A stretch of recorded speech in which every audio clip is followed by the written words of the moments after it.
Hello दोस्तों, नमस्कार। हम एक गीत गाओ जाती नाच गीत। आप लोग के अच्छा लगे तो ज़रूर बताइए और हमारा गीत थोड़ा आप लोग पूरा सुनो दोस्तों। और लाइक सब्सक्राइब करो और कमेंट में बताइए कि हमारा गीत कैसा लगा। अरे नंदी है रानी रहरिये में, अरे नंदी है रानी रहरिये में, पिया जाई के खोजे बजरिये में, पिया जाई के खोजे बजरिये में। नंदी है रानी रहरिये में, अरे नंदी है रानी रहरिये में, पिया जाई के खोजे बजरिये में, पिया जाई के खोजे बजरिये में। अरे नंदी का यार सुनरन में बाय, अरे नंदी का यार सुनरन में बाय, अरे नंदी के पहिनावे नथुनिया रहरिये में, नंदी के पहिनावे नथुनिया रहरिये में, हो रहरिये में, पिया खोजे जाके बजरिये में, पिया जाके खोजे बजरिये में।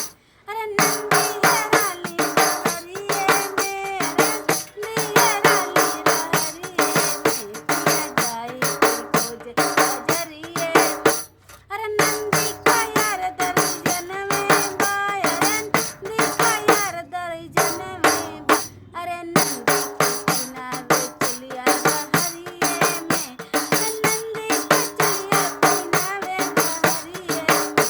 अरे नंदी है रानी रहरिये में, पिया जाई के खोजे बजरिये में, जाई के खोजे बजरिये में, अरे जाई के खोजे बजरिये में, पिया नंदी है रानी रहरिये में।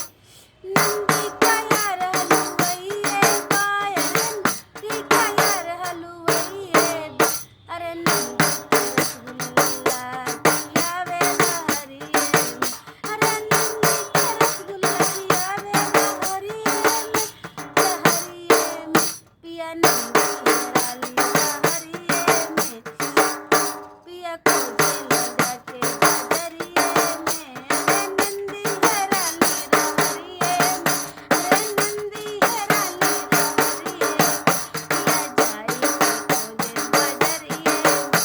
अरे नंदी का यार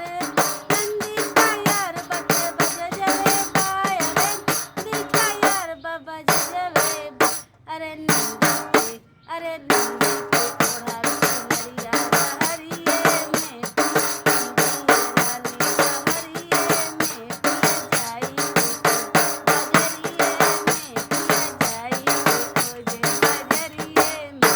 तो दोस्तों, हमारा गीत आप लोग ज़रूर सुनब।